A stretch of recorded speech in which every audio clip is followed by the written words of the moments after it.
بر محمد علیہ السلام کے خوشنودی کے لیے آواز سے بلند صلوات۔ اللہم صلی علی محمد وآل محمد۔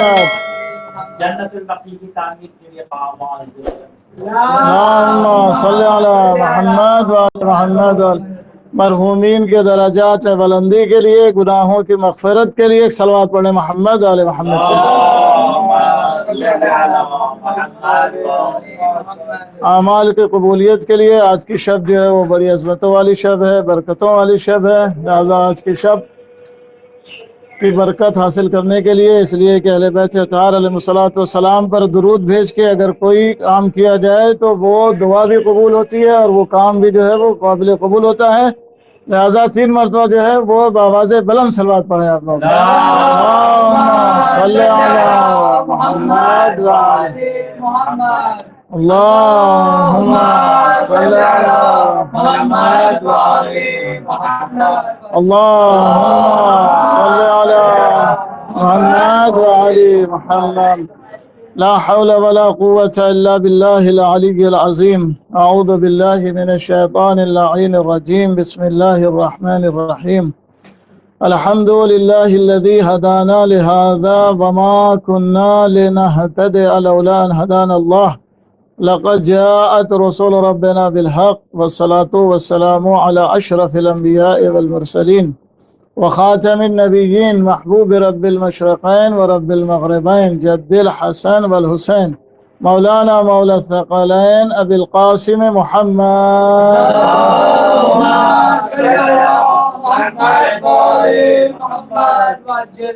وعلى آله الطيبين الطاهرين المعصومين، ولعنة الله على أعدائهم أجمعين۔ بسم الله الرحمن الرحيم۔ يريدون أن يطفئوا نور الله بأفواههم يأبى الله إلا أن يتم نوره ولو كره الكافرون۔ صلوات پڑھ لیں محمد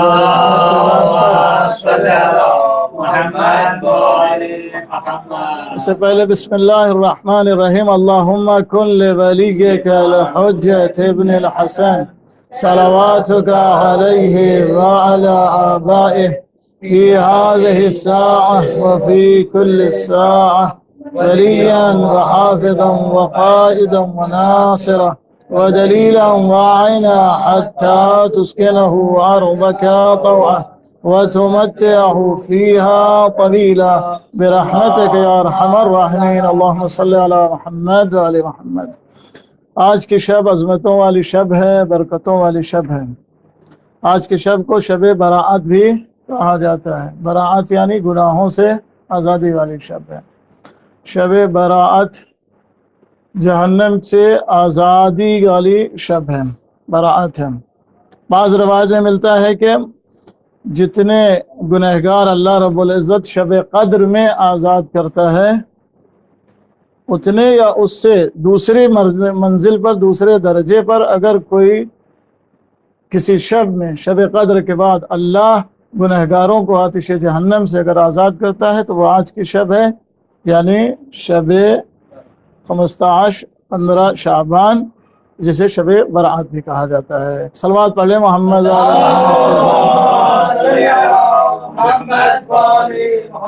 بعض روایت میں یہ ہے کہ آج کے دن رزق جو ہے، جیسے شب قدر کے بارے میں بھی روایت ہے، آج کے بارے میں بھی روایت ہے کہ اللہ رب العزت آج کی شب رزق مقدر کرتا ہے انسان کے لیے آج کی شب کی۔ تو سب سے بہت ساری فضیلت آج کی شب ہے، لیکن سب سے عظیم فضیلت آج کی شب کی یہ ہے کہ ہمارا اور آپ کا آقا حضرت امام مہدی عجل اللہ تعالی فرجہ الشریف،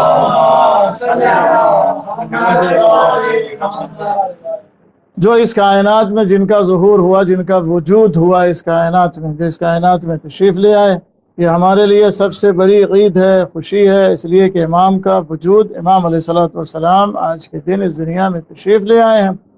وہ امام جو کہ آج بھی زندہ ہیں اور آج بھی موجود ہیں، اور انشاءاللہ ہمارا امام ہمارے ساتھ ہے، ہمیں دیکھ بھی رہا ہے، ہمارے حالات، ہمارے سکنات، ہمارے حرکات، کوئی چیز بھی جو ہے امام علیہ الصلوۃ والسلام سے پوشیدہ نہیں ہے۔ لہٰذا آج کی شب کی برکت سے میں آپ لوگوں کی خدمت میں، جملہ مومن مومنات کی خدمت میں، خصوصاً علماء اور مراجع کی خدمت میں مبارکباد پیش کرتا ہوں، اس لیے کہ وہ امام علیہ الصلوۃ والسلام دنیا میں آئے ہیں کہ جو آخر زمانے میں جب دنیا جو ہے وہ ظلم و جور سے بھر جائے گی، امام علیہ الصلوۃ والسلام دنیا کو ظلم و جور سے پاک کریں گے۔ اللہ رب العزت کی معین، اللہ رب العزت کی طرف سے معین کردہ وہ ذات کے جو جسے منجی بشریت، عالم بشریت کے لیے جو نجات دینے والا ہے، وہ ذات جسے امام مہدی علیہ السلام کہتے ہیں، جس کے بارے میں ائمہ طاہرین علیہ السلام نے تمنا کی ہے، ائمہ طاہرین علیہ السلام نے جن کے بارے میں بشارت دی ہے، بہت ساری روایات ہیں، اور یہ بیان کیا ہے کہ جب وہ آئیں گے تو ان کے آنے کا عالم کیا ہوگا، ان کے ساتھ جو شریک ہوں گے جو لوگ، جو ان کے ناصر و مددگار ہوں گے، وہ کیسے لوگ ہوں گے، اور جب ان کی غیبت کا زمانہ ہوگا تو وہ زمانہ کیسا ہوگا، اس زمانے میں جس زمانے میں ہم اس وقت زندگی گزار رہے ہیں، خصوصاً اس زمانے میں ہمیں اپنے ایمان، اپنے عقیدے، خصوصاً جو عقیدہ ولایت ہے، اس کو بہت زیادہ محفوظ رکھنے کی ضرورت ہے، اور انشاءاللہ وہ امام علیہ الصلوۃ والسلام کے جن کے وجود سے پوری کائنات آج باقی ہے، یہ ہمارا عقیدہ ہے کہ آج اگر کائنات باقی ہے تو وجود امام علیہ الصلوۃ والسلام سے، کیونکہ روایت ہے کہ لولا الحجہ لساخت الارض باہلہا، کہ اگر زمین پر کوئی حجت خدا یعنی اللہ کی کوئی حجت باقی نہ ہو تو زمین جو ہے وہ اپنے اہل کے ساتھ ختم ہو جائے۔ لہٰذا جب معصوم نے یہ کہا ہے تو اس کا مطلب یہ ہے کہ کوئی نہ کوئی ذات اس وقت حجت خدا کے طور پر اس روح زمین پر موجود ہے، اور وہ حجت خدا جو ہے وہی امام حسن عسکری علیہ السلام صلی اللہ علیہ وسلم جو اس وقت موجود ہے، جن کی ولادت 255 ہجری میں ہوئی ہے، 255 ہجری میں سامرہ میں۔ الحمدللہ آپ میں سے اکثر لوگ جو ہے گئے ہوئے ہیں اور وہ مقام بھی دیکھا ہے کہ جہاں سے امام علیہ الصلوۃ والسلام کا جہاں گھر تھا، جہاں سے امام علیہ الصلوۃ والسلام کی غیبت ہوئی ہے، جس کو جو ہے غیبت امام زمانہ علیہ الصلوۃ والسلام، وہ مقام کے جہاں سے امام علیہ الصلوۃ والسلام کو غیبت ہوئی، غیبت صغریٰ، اور غیبت صغریٰ جو ہے امام علیہ السلام کو 5 سال کی عمر میں ہوئی ہے، جب آپ 5 سال کے ہوئے تھے، کیونکہ 5 سال کی عمر میں آپ کے والد امام حسن عسکری علیہ السلام کی جب شہادت ہوئی، جب شہادت ہوئی تو اس وقت آپ جو ہے پھر پردہ غیبت یعنی غیبت صغریٰ میں چلے گئے۔ کیا مطلب غیبت صغریٰ کا؟ یعنی غیبت میں تھے لیکن کچھ لوگوں سے آپ ملتے تھے، یہ معنی ہے غیبت صغریٰ کا۔ اس کے بعد کچھ سال کے بعد امام علیہ السلام نے یہ کہہ دیا کہ اب جو ہے وہ میری غیبت کبریٰ کا زمانہ آ رہا ہے، لہٰذا اب میں کسی سے ملاقات نہیں کروں گا، کسی سے ملاقات نہیں کروں گا۔ اور امام علیہ السلام اگر کسی سے ملاقات، علماء کے واقعات ہیں تو اگر ملاقات ہے بھی تو وہ جو امام علیہ السلام کا اس زمانے میں غیبت صغریٰ میں جو ملنے کا طریقہ تھا وہ طریقہ الگ تھا۔ اس میں یہ تھا کہ لوگ اپنے مسائل، اپنی کتاب، یعنی کہ ایک ذریعہ تھا استمرار کے ساتھ، یعنی ایک جو نائب تھا، اب کوئی سوال کر سکتا ہے نا کہ امام نے کہا کہ امام علیہ السلام نے کہا کہ اب نہیں ملیں گے، جبکہ ہمارے پاس بعض علماء کی تاریخ اور سیرت یہ ملتی ہے کہ امام علیہ السلام نے کسی نے دیکھا، تو یہ دونوں بعد میں کیسے ٹکراؤ تو نہیں ہے نا، کہ کہہ رہے ہیں کہ ہم نہیں ملیں گے اور یہاں ہے کہ مل رہے ہیں، بعض واقعات ایسے بیان ہوتے ہیں، تو اس کو کیسے حل کیا جائے؟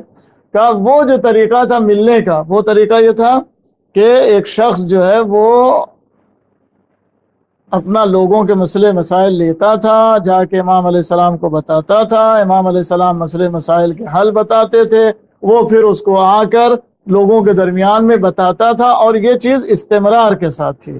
ایک ہی آدمی بار بار جا کے، جسے ہم نائب امام علیہ السلام کہتے ہیں، جو 4 نائب نواب 4 جو گزرے ہیں، ان کا یہ کام تھا کہ وہ استمرار کے ساتھ، یعنی جا کے جاتے تھے، جا کے سوال لے کر جاتے تھے، وہاں سے لے کر آتے تھے اور امام علیہ السلام سے حل لیتے تھے، پھر آ کے بیان کرتے تھے۔ وہ جو طریقہ ہے، اس طریقے کو امام علیہ السلام نے منع کر دیا ہے کہ اب وہ طریقہ جو ہے وہ اس طریقے سے میری جو ہے وہ ملاقات نہیں ہوگی۔ ہاں اگر کسی سے تبرک کے طور پہ، کسی کی مشکل حل کرنے کے طور پہ، جیسے بحرین والا ایک واقعہ ہے کہ امام علیہ الصلوۃ والسلام آئے، یا ایسے اور بہت سارے واقعات ہیں جو علماء کی سیرت میں ملتے ہیں، تو وہ صرف اور صرف لمحے کے لیے اور استمرار نہیں ہوتا۔ یہ نہیں کہہ سکتے کہ کسی شخص سے غیبت کبریٰ میں امام علیہ السلام جیسے غیبت صغریٰ میں ایک آدمی سے برابر ملتے تھے نا، برابر وہ جاتا تھا، برابر سوال لے کے جاتا تھا، یہ والا جو طریقہ ہے کہ برابر جانا، برابر سوال لے کے جانا، جواب لے کر آنا، یہ استمرار والا واقعہ جو ہے طریقہ امام علیہ الصلوۃ والسلام نے منع کر دیا ہے۔ اگر آج کے زمانے میں اب اگر کسی سے امام ملتے ہیں تو وہ تبرکاً معجزات کے طور پہ ایک مرتبہ ملاقات ہو گئی زندگی میں، پوری زندگی میں ایک مرتبہ ملاقات ہو گئی، 2 مرتبہ ملاقات ہو گئی، لیکن یہ کہا جائے کہ استمرار روز جا کر ملنا، اس کو جو ہے امام علیہ الصلوۃ والسلام نے کیا کیا ہے؟ منع کیا ہے۔ لہذا امام علیہ الصلوۃ والسلام کا وجود جو ہے، ہمیں پورا یقین ہے کہ امام علیہ الصلوۃ والسلام کا وجود جو ہے وہ اس پوری کائنات کی بقا کے لیے ہے، اور ان کی وجود کے سبب سے یہ پوری کائنات جو ہے وہ باقی ہے۔ اور ہمیں جو زندگی گزارنا ہے، ہم اپنے ذہن میں ہمیشہ یہ ایک فکر رکھیں کہ ہم اس وقت امام علیہ السلام کی سائے میں زندگی گزار رہے ہیں، امام علیہ الصلوۃ والسلام کے سائے میں زندگی گزار رہے ہیں۔ امام علیہ الصلوۃ والسلام ٹھیک ہے ہمیں نہیں دکھ رہے ہیں، لیکن امام علیہ السلام کو ہم دکھ رہے ہیں۔ ایسا نہیں ہے، غیبت کا مطلب یہ نہیں ہے کہ امام علیہ السلام کہیں پہ جا کر بیٹھے ہوئے ہیں، ایسا نہیں ہے۔ امام علیہ السلام ہر جگہ موجود ہیں، وہ ہمیں دیکھ رہے ہیں لیکن ہم انہیں نہیں دیکھ پا رہے ہیں، یہ مطلب ہے غیبت کا۔ لہذا ہمارے ہر لمحہ، ہر سکنات، ہر حرکات جو ہے وہ کیا ہونا چاہیے؟ ایسی ہونا چاہیے تاکہ ہمارے کسی بھی فعل سے، کسی بھی حرکت سے امام علیہ الصلوۃ والسلام کو اذیت نہ ہو۔ صلوات پڑھ لیں محمد وعلی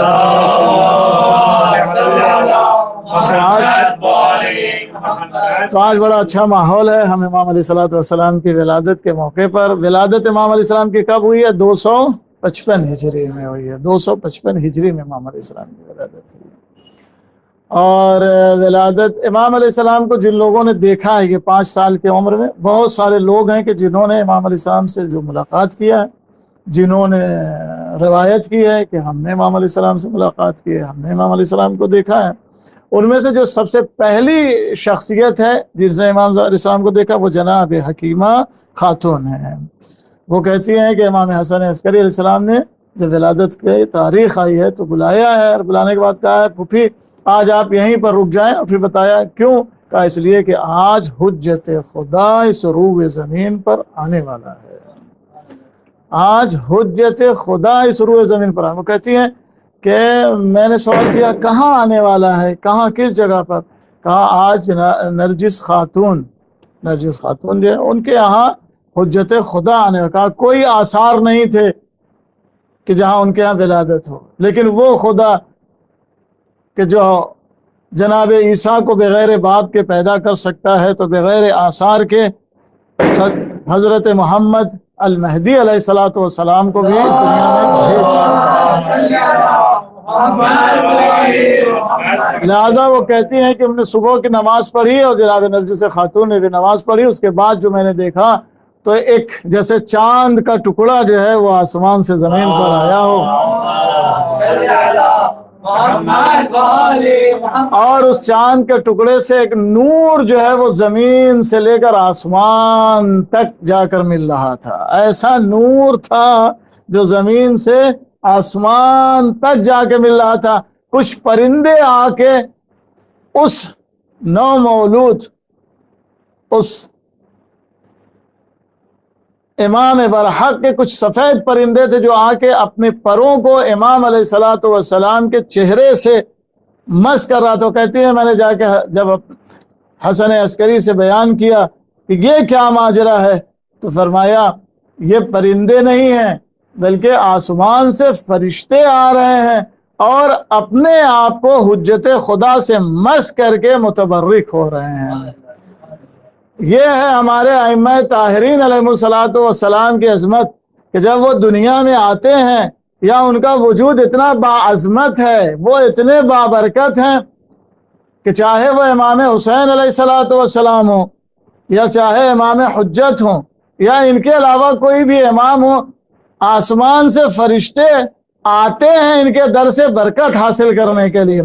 فطروس آئے تو بالوں پر لے کے جاتا ہے، اور امام حجت کی بارگاہ میں فرشتے آتے ہیں تو اپنے آپ کو متبرک بنانے کے لیے امام حجت کے جسم اطہر سے خود کو مس کرتے ہیں۔ صلوات پڑھ لیں محمد و آل محمد۔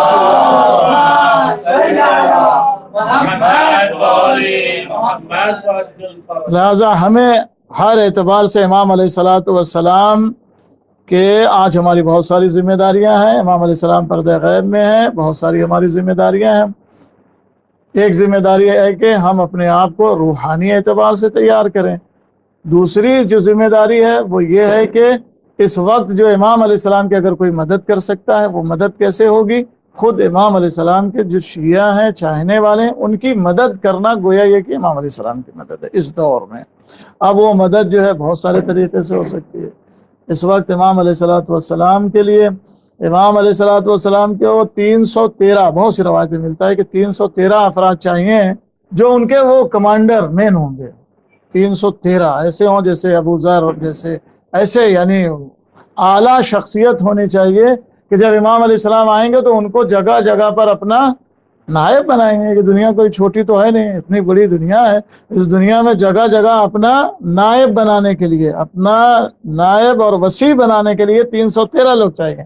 اور بقیہ جو ہیں وہ امام علیہ السلام کی فوج میں جو لوگ ہوں گے وہ تو ہزاروں کی تعداد میں ہوں گے۔ مکے سے کئی ہزار لوگ چلیں گے، کربلا پہنچیں گے تو ایک بہت بڑا لشکر ہو جائے گا امام علیہ السلام کے ساتھ۔ تو اب یہ کیا کہ امام علیہ السلام کو 313 چاہیے، اور پھر جو ہے جب ظہور کریں گے اور مکے سے مدینہ یا مدینہ سے مکہ، مکے سے پھر جب کربلا پہنچیں گے تو بہت بڑا لشکر ہوگا امام علیہ السلام کے ساتھ۔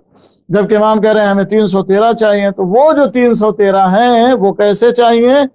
ایسے کہ جن کو امام علیہ السلام اپنا نائب، اپنا وسیع جو ہے دنیا میں مقرر کر سکیں، ایسے 313 چاہیے۔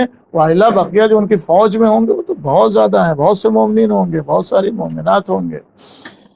لہذا دعا ہے بارگاہ رب العزت میں کہ پروردگار عالم جس امام کے ولادت کی آج کی تاریخ ہے، اس امام کے صدقے میں جہاں کہیں بھی مومنین ہیں ان سب کو خوشیاں نصیب فرمائے۔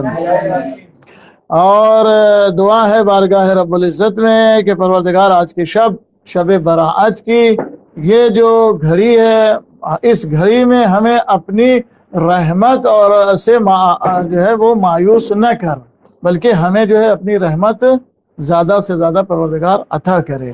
ہمیں آج کی شب میں کوشش یہ کرنا چاہیے کہ زیادہ سے زیادہ جو اعمال ہیں مفاتیح الجنان میں ہیں اور بہت سارے اعمال ہیں جو بیان ہوئے ہیں، انشاءاللہ وہ اعمال کریں، اور ساری رات جو ہے وہ بیدار رہیں، اور زیادہ سے زیادہ یہ دعا آج پڑھنے کے لیے کہا گیا ہے۔ بسم اللہ الرحمن الرحیم، اللہم کن لولیک الحجۃ ابن الحسن صلواتک علیہ وعلی آبائہ فی هذه الساعة وفي كل ساعة وليا وحافظا وقائدا وناصرا ودليلا وعينا حتى تسكنه أرضك طوعا وتمتعه فيها طويلا اللهم صل على محمد وعلى محمد۔ اس دعا کے ساتھ ساتھ ایک اور دعا جو ہے جس کو اس غیبت کے زمانے میں پڑھنے کے لیے کہا گیا، وہ کون سی ہے؟ اللہم عرفنی اللہم عرفنی نفسک فإن لم تعرفنی نفسک لم أعرف نبیک، اللہم عرفنی رسولک فإن لم تعرفنی رسولک لم أعرف حجتک، اللہم عرفنی حجتک فإن لم عرفنی حجتک ضللت عن دینی، ضللت عن دینی، یعنی پروردگار تو اپنے آپ کو پہچنوا، اس لیے کہ اگر تو اپنے آپ کو نہیں پہچنوائے گا تو ہم تیرے رسول کو نہیں پہچان پائیں گے۔ پروردگار تو اپنے رسول کو پہچانوا، اگر تو اپنے رسول کو نہیں پہچنوائے گا تو ہم تیری حجت کو نہیں پہچان سکتے ہیں، اور اگر تیری حجت کو ہم نہیں پہچان سکیں گے تو ہم دین سے کیا ہو جائیں گے؟ گمراہ ہو جائیں گے۔ لہذا زیادہ سے زیادہ اس دعا کو پڑھنا چاہیے۔ کیا ہے دعا؟ اللہم عرفنی، اللہم عرفنی نفسک فإن لم تعرفني نفسك لم أعرف نبيك، اللهم عرفني رسولك فإن لم تعرفني رسولك لم أعرف حجتك، اللہم عرفنی حجتک فإن لم تعرفنی حجتک زللت عن دینی. اس کو زیادہ سے زیادہ پڑھیں اور دعا کریں کہ پروردگار اس پرآشوب زمانے میں، جبکہ ہمارا امام، بہت ساری روایات ملتی ہیں، ایک دو روایت نہیں، بہت ساری روایات ملتی ہیں جو اس بات پر تاکید کرتی ہیں کہ اس زمانے میں دین کو باقی رکھنا، بچا کے رکھنا بہت مشکل ہو جائے گا. جب آخر ایسا زمانہ آئے گا جب امام کی غیبت طولانی ہو جائے گی تو اس زمانے میں دین کو باقی رکھنا، بچا کے رکھنا بہت مشکل ہو جائے گا. لوگ جو ہے شک و شبہے میں پڑ جائیں گے، لوگ جو ہے وہ گمراہ ہونا شروع ہو جائیں گے. لہٰذا ایسے زمانے میں ہمارے لیے ضروری ہے کہ ہم زیادہ سے زیادہ امام علیہ السلام سے توسل کریں، امام کی جو ہے یہ دعائے فرج پڑھیں، اور ہمیں پورا یقین اور اعتماد کے ساتھ کہ ہمارا امام علیہ السلام جو ہے وہ موجود ہیں. تو اسی کلمات کے ساتھ میں اپنی گفتگو ختم کرتا ہوں. انشاءاللہ اب جو ہے نظم کا دور ہوگا. آپ لوگ جو ہے امام علیہ السلام کی بارگاہ میں کچھ قصیدے پڑھیں گے انشاءاللہ. بر محمد و آل محمد صلوات. صلی علی محمد و آل محمد.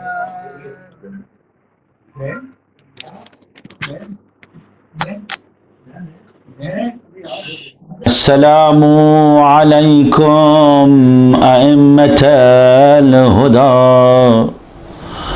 ورحمة الله وبركاته.